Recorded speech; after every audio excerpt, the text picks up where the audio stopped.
बहुत ही पुरानी बात है। बिलासपुर नाम का एक गांव था। उस गांव में घटी हुई घटना है। शाम के 5 बज रहे थे। उसी वक्त मेरा मोबाइल बज उठा। सामने विक्रम था। हमेशा की तरह वो प्यार से बोला, जाने मन क्या कर रही हो।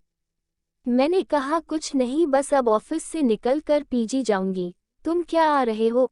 और सामने से जो सुना उस पर विश्वास नहीं हुआ। विक्रम बोला, जान पैकिंग कर लो, हम घूमने जा रहे हैं। आज फ्राइडे है, मंडे भी ऑफ है और ट्यूसडे की मैं छुट्टी ले लूंगा। तुम बस पैकिंग करो और रास्ते के लिए कुछ खाना पैक करवा लेना, मैं जल्दी पहुंचता हूँ। विक्रम भी ना सरप्राइज कर देता है कभी कभी। पिछले 1 महीने से इसी बात पर हमारी बहस चल रही थी। मैं उसे कह रही थी लॉन्ग वीकेंड आ रहा है, प्लान बनाओ, पर उसने अपने घर जाने की रट लगा रखी थी।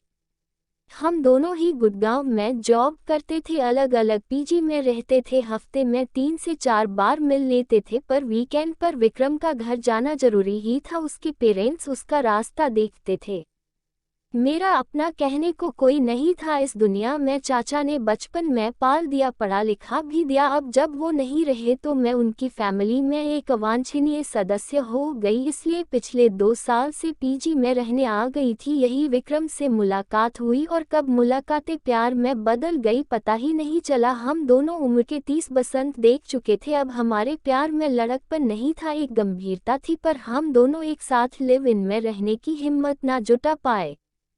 खैर, यह तो हुआ परिचय। अब अपनी कहानी पर आती हूँ। उस दिन जैसे मेरे पैरों को पंख लग गए थे। मैं बहुत खुश थी। विक्रम के साथ इतने दिन बिताने की कल्पना से ही मैं सिहर उठी थी। मैं जल्दी से सब जरूरी चीजें पैक की, अपने वॉकिंग शूज कसे और रेडी थी। तभी फोन पर मिस्ड कॉल, यानी विक्रम आ गया। मैंने जल्दी ही सामान गाड़ी में रखा और बैठते ही विक्रम को चूम लिया। वो भी बहुत खुश हो गया। उसने कहा, रुबिन भी रेडी, हम एंजॉय करेंगे। हम पूरी रात ड्राइव करते रहे और जब सुबह की पहली किरण उदित हुई तो हम उत्तराखंड के एक छोटे से हिल स्टेशन पर पहुंच चुके थे। वहां हमने थोड़ा घूम घाम कर देखा। हमें रहने के लिए नदी किनारे एक शांत सी कॉटेज मिल गई। रूम बहुत बढ़िया था, बड़ी बड़ी खिड़कियां और सामने खूबसूरत नदी। विक्रम जानता था मुझे क्या पसंद है। हमने जल्दी से फ्रेश होकर पहले अपनी नींद पूरी करने का प्लान बनाया, पर बिस्तर पर आते ही वो रोमांटिक मूड में आ गया और फिर जो नींद आई। मेरी आंख 3 बजे के लगभग खुली। विक्रम अभी भी सो रहा था। मैंने उठकर कपड़े पहने और खाने के लिए कुछ ढूंढने लगी। तभी मुझे लगा जैसे कोई गुनगुना रहा हो। मैंने दरवाजा खोला तो लॉबी के आखिरी हिस्से में बड़ी सी खिड़की पर एक लड़की अपना सर टिकाए खोई हुई सी गुनगुना रही थी। उसकी पीठ मेरी ओर थी और उसके बाल घुंघराले बिखरे हुए स्याह काले। मुझे लगा यहाँ कोई और भी है। चलो अच्छा है, साथ में कोई अपनी उम्र का है, ट्रैकिंग में मजा आएगा। तभी विक्रम ने मुझे आवाज दी, जान कहाँ गई? और तभी उस लड़की ने मुड़कर मुझे देखा। वो बहुत ज्यादा गोरी थी। मुझे देख वो मुस्कुरा दी। मैंने भी मुस्कुरा कर उसका प्रत्युत्तर दिया। हम तैयार होकर लगभग 4 बजे के करीब कस्बे की ओर निकले। मैं और विक्रम दोनों भूख से परेशान थे। आगे कुछ दूरी पर एक छोटा सा ढाबा दिखा। वहाँ हमने चाय और आलू के पराठे खाए। ढाबे का मालिक एक बूढ़ा सा आदमी था। वो कहने लगा, आप लोग कहाँ रुके हो? हम लंच बॉक्स भी भेज सकते हैं। जब हमने बताया हम कहाँ रुके हैं तो उस बूढ़े और ढाबे पर 2 से 3 लोगों की आंखें फैल गई। कोई कुछ बोला तो नहीं, पर कानाफूसी होने लगी थी। मुझे थोड़ा अजीब लगा, पर हम उस वक्त वहाँ से निकलकर नीचे बाजार की तरफ घूमने निकल गए। आते वक्त रात का खाना पैक करवा हम कोई 7 बजे के लगभग कॉटेज पहुंचे। मैन गेट पर शिब्बू मिल गया।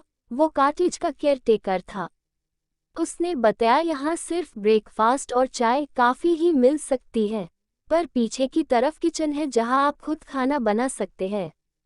विक्रम उससे आसपास घूमने की जगह पूछने लगा और मैं रूम की तरफ बढ़ चली। लॉबी पर पहुंचते ही मुझे ठंडी हवा का एहसास हुआ। मैं चाबी अभी की होल में लगा ही रही थी। मुझे साथ के कमरे से धीमे संगीत की आवाज़ आई, बहुत ही मधुर पर उदास सा। मुझे अचानक वो लड़की याद आ गई। पीछे पीछे विक्रम था। वो कहने लगा, अंदर चलो, यहाँ क्यों खड़ी हो, एक राउंड और हो जाए। उसकी आंखों में शरारत थी। मैं बस उसकी आंखों में खो गई। मैं उससे दीवानों की तरह प्यार करती थी। मेरे लिए सिर्फ वो ही तो था उसका प्यार जिस शर्त पर मिले मुझे मंजूर था। उस रात मैं बहुत सुकून से थी विक्रम की बाहों में। बाहर किस पहर बारिश शुरू हो गई थी पता ही ना चला।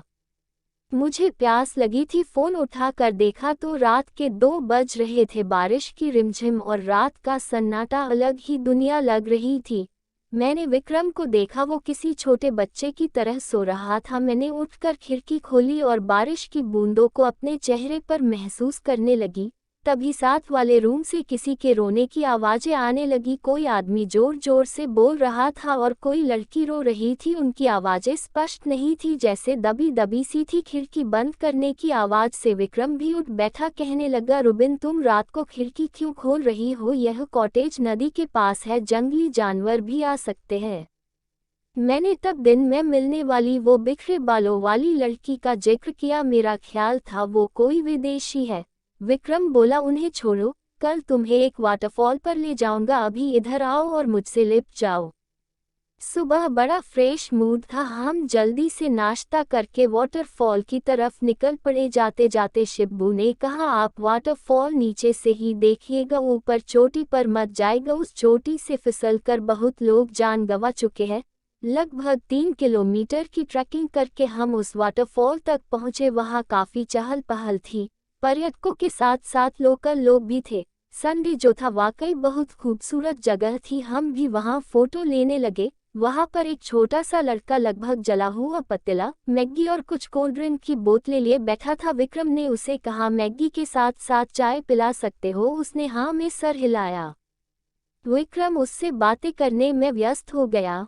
मैं कैमरा ले थोड़ा और ऊपर को चढ़ने लगी। एक पतली सी उबड़ खाबड़ पगडंडी सी थी जो वाटरफॉल के साथ साथ चल रही थी। मुझे लगा जहां विक्रम बैठा है उसके शॉट ऊपर से जाकर लिया जाए, वाटरफॉल की बढ़िया पिक्चर आएगी। अभी थोड़ा आगे ही बढ़ी थी कि अचानक वो उलझे बालों वाली लड़की मुझे अपने आगे दिखाई दी। वो बहुत तेजी से आगे बढ़ रही थी। मैं लगभग भागते हुए उसके पास पहुंची। मैंने हाथ आगे बढ़ाया ही था को वो पलटी। मैं सकपका गई। मैंने कहा, हेलो। वो मुस्कुरा दी। मैंने बात आगे बढ़ाते हुए कहा, यू अलोन हियर? उसने ना मैं सिर हिलाया। उसका चेहरा गोल और बहुत गोरा था, पर आंखें एकदम काली, उसके बालों की तरह। वो बेहद खूबसूरत थी।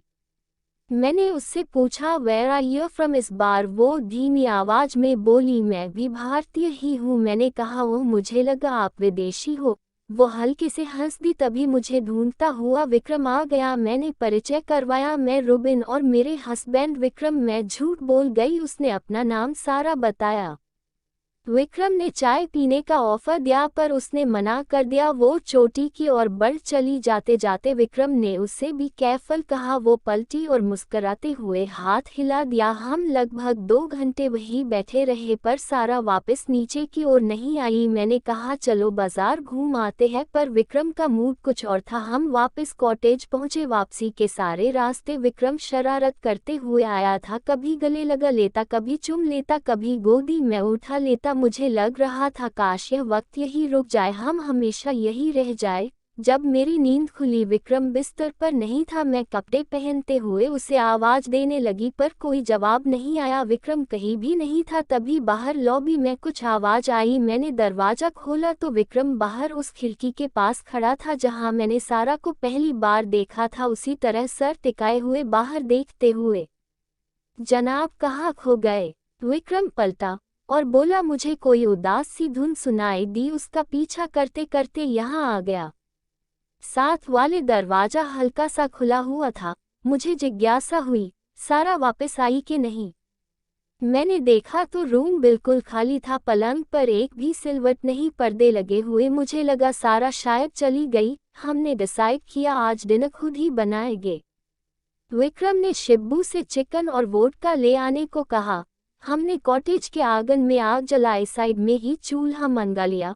वोडका देख शिब्बू भी हमारे साथ बैठ गया। मैं चिकन पकाने लगी। रात बढ़ती जा रही थी। शिब्बू 2 पैग लगाने के बाद सेटी हो गया था। कहने लगा, बाबूजी हमें भी दिल्ली ले चलो, अपने पास रख लेना, सेवा कर देंगे। विक्रम उसे समझने लगा, अरे तुम तो जन्नत में रहते हो, यहाँ काम भी कम है, आराम से रहो। आज तो कॉटेज में हम अकेले ही गेस्ट हैं। शिब्बू ने कहा, साहब पिछले कुछ महीनों से आप ही अकेले गेस्ट हो। मैं और विक्रम एक दूसरे की शक्ल देखने लगे। हमने कहा अच्छा, एक कपल और भी था हमारे साथ वाले रूम में, आदमी को तो देखा नहीं, पर लड़की से मैं कॉटेज और फिर वाटरफॉल पर भी मिली। क्यों झूठ बोलते हो? शिब्बू का चेहरा सफेद पड़ गया, वो कुछ नहीं बोला। विक्रम ने कहा क्या हुआ? शिब्बू अपना गला साफ करते हुए बोला, साहब मैं अपनी माँ की कसम खाता हूँ आप यहाँ अकेले ही गेस्ट हो, आप आ गए, नहीं तो मैं खुद अपने गांव जाना वाला था। मैंने कहा फिर वो लड़की कौन थी, कहाँ से आई? शिब्बू ने बताया इस कॉटेज के बारे में बहुत कहानियां फैली हुई है। यह बहुत पहले अंग्रेजों के ज़माने में किसी साहब बहादुर का घर था और यहाँ कुछ मौतें हुई थी। तब से आसपास के लोग यहाँ आवाज़ें सुनने लगे, कभी कोई उदास सी धुन, कभी लड़की के गाने की, कभी रोने की। मेरा यह सुनकर खून जम गया था, पर शिब्बू हमें सांत्वना देते हुए बोला, साहब मैंने तो आज तक ऐसा कुछ देखा ना सुना, मैं तो रोज़ यही रहता हूँ, कभी कुछ नहीं देखा। दिन जैसे तैसे निपटा के हम दोनों रूम में आ गए। विक्रम मुझे ढाढ़स बंधाते हुए बोला, चुरसी है, कहा इसकी बातों में आ रही हो, पर अंदर से वो भी डरा हुआ लग रहा था। वोडका उतर चुकी थी और नींद भाग गई थी। मैं और विक्रम इधर उधर की बातें करते हुए टाइम बिता रहे थे। रात के 10 बज गए थे, बारिश शुरू हो गई, उसने माहौल को और बोझिल बना दिया था। बातें करते करते हम कब सो गए पता ही नहीं लगा। रात के किसी वक्त मुझे लगा जैसे मेरे ऊपर कोई झुका हुआ है। मैंने आंखें खोली तो सारा थी। सारा कंधों से पकड़कर मुझे उठा रही थी, मेरा नाम बार बार पुकार रही थी। उसकी आवाज़ किसी कुएं से आती हुई लग रही थी। मैं हड़बड़ाकर उठी। सारा मेरा हाथ पकड़कर मुझे खींचती हुई अपने साथ ले जाने लगी। डर के मारे मेरे गले से आवाज़ तक नहीं निकल रही थी। मैंने पीछे मुड़कर देखा, विक्रम बिस्तर पर ही था। सारा मुझे साथ वाले कमरे में ले गई। उस कमरे की शक्ल ही बदली हुई थी। हॉल के कोने में बड़ी सी चेयर पर एक अंग्रेज रोबीला सा आदमी बैठा हुआ वायलिन बजा रहा था, उदास धुन। उसकी आंखें बंद थी। सारा उसके पैरों के पास जाकर बैठ गई, वो रोने लगी। सारा ने उसका हाथ अपने हाथ में लिया और कहने लगी, please Albert, don't go, don't leave me. पर उस आदमी पर कोई फर्क नहीं पड़ रहा था। सारा का चेहरा लाल हो गया था। अचानक वो आदमी खड़ा हुआ और मेरी ओर बने लगा। मैं जड़ थी, जैसे मेरे आंखों के सामने कोई पिक्चर चल रही थी। तभी सारा के हाथ में ना जाने कहाँ से बंदूक आ गई थी। सारा फिर बोली, एल्बर्ट स्टॉप। पर वो आदमी आगे बढ़ता ही जा रहा था और फिर एक धमाका और ढेर सा धुआं, और तब पहली बार मेरे गले से चीख निकली। विक्रम और शिब्बू भागते हुए मेरे पास आए। मैं उस कमरे में जड़ खड़ी हुई थी और लगातार चीखे जा रही थी, वहाँ कुछ भी नहीं था। ऐसी ही वीडियो देखने के लिए चैनल को सब्सक्राइब करना नहीं भूलना।